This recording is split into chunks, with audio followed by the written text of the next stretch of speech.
teknologi pada bidang pertanian. Perkenalkan nama saya Mektor Robi. Perkenalkan nama saya Muhammad Robi. Perkenalkan nama saya Farizi. Perkenalkan nama saya Mansari. Perkenalkan nama saya Siadi.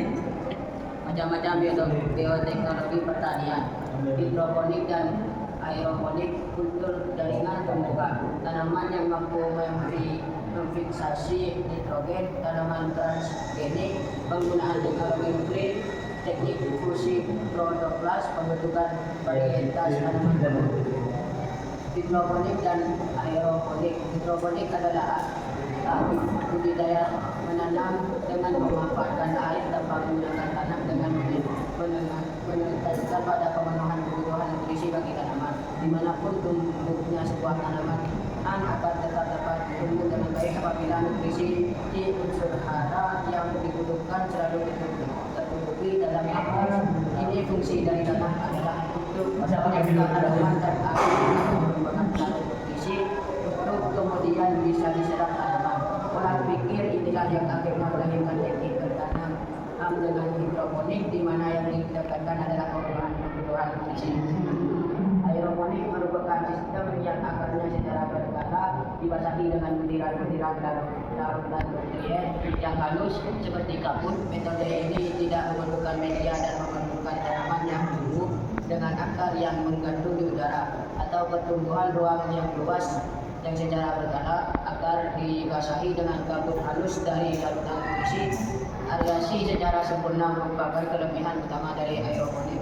Teknik aeroponik telah terbukti sukses secara komersial untuk kecakapan biji produksi benih, tentang produksi tomat dan tanaman daun. Karena penemuan Richard Donner mengkomersialkan teknologi aeroponik pada tahun 1983, aeroponik telah dilaksanakan sebagai alternatif untuk sistem pengairan hidroponik secara intensif di seluruh dunia. Kultur jaringan merupakan teknik kebudayaan jaringan agar menjadi organisme yang utuh dan mempunyai sifat yang sama dengan induknya. Kultur jaringan merupakan salah satu cara memperbanyakan tanaman secara vegetatif.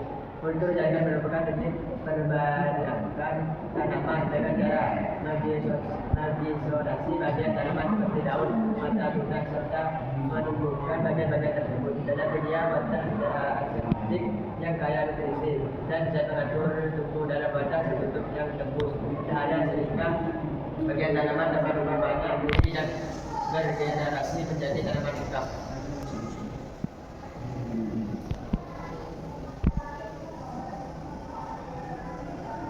Tanaman transgenik adalah tanaman yang telah disisipkan atau memiliki gen asing dari spesies tanaman yang berbeda atau makhluk hidup lainnya.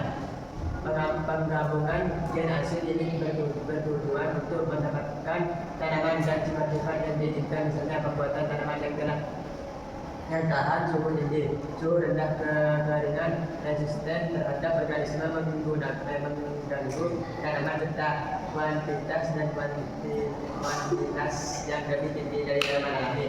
Sebagai besar rekayasa atau modifikasi sifat tanaman dilakukan untuk mengatasi kebutuhan dengan penduduk dunia yang semakin meningkat dan juga permasalahan dukungan bagi manusia, sehingga pembuatan tanaman transgenik juga menjadi bagian dari pembudayaan tanaman.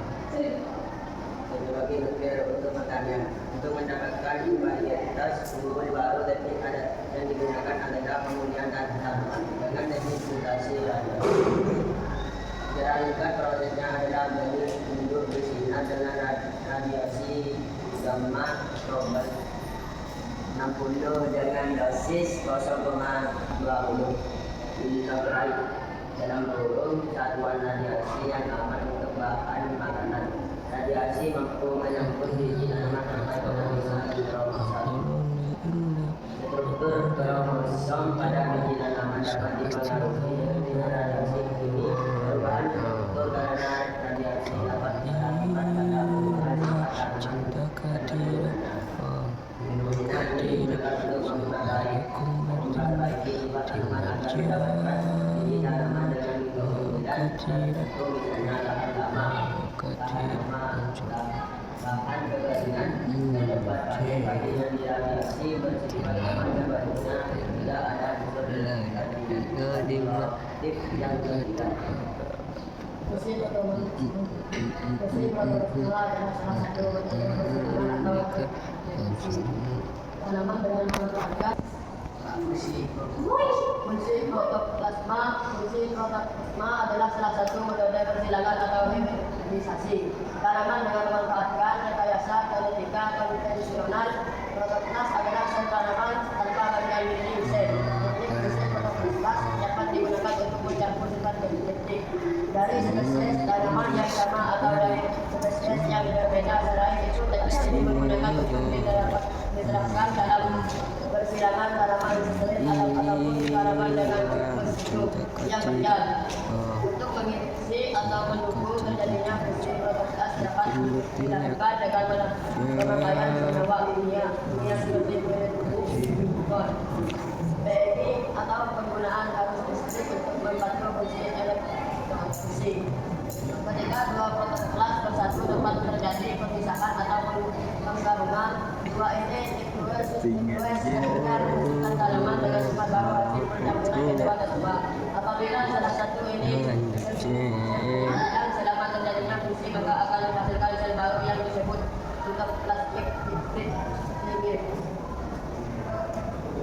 Pembentukan varietasi tanaman unggul. Teknik teknologi juga dimanfaatkan untuk membuat jenis tanaman unggul yang baru.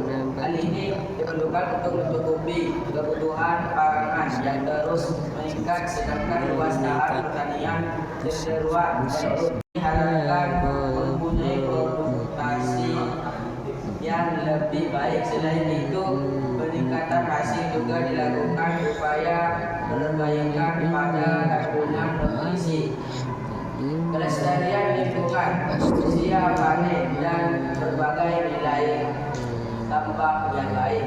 Sebagai contoh, nilai tambah pada beberapa tanaman unggul yang telah dikembangkan adalah sebagai berikut. Peningkatan kandung nutrisi pada tanaman pisang, cabai, stroberi, dan ubi jalan. Peningkatan rasa misalnya pada tanaman tomat, cabai, buncis, dan kedelai. Peningkatan kualitas produk misalnya pada pisang, cabai, stroberi dengan tingkat kesegaran dan tekstur yang lebih baik.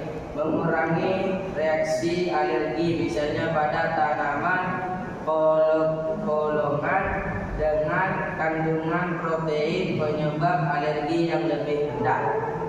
Kandungan bahan berkhasiat obat misalnya pada tomat dengan kandungan leukopene yang tinggi yang berguna sebagai antioksidan untuk mengurangi kanker. Bawang dengan kandungan alicin untuk menurunkan kolesterol, serta pada padi dengan kandungan vitamin A dan zat besi untuk mengatasi anemia dan kebutuhan.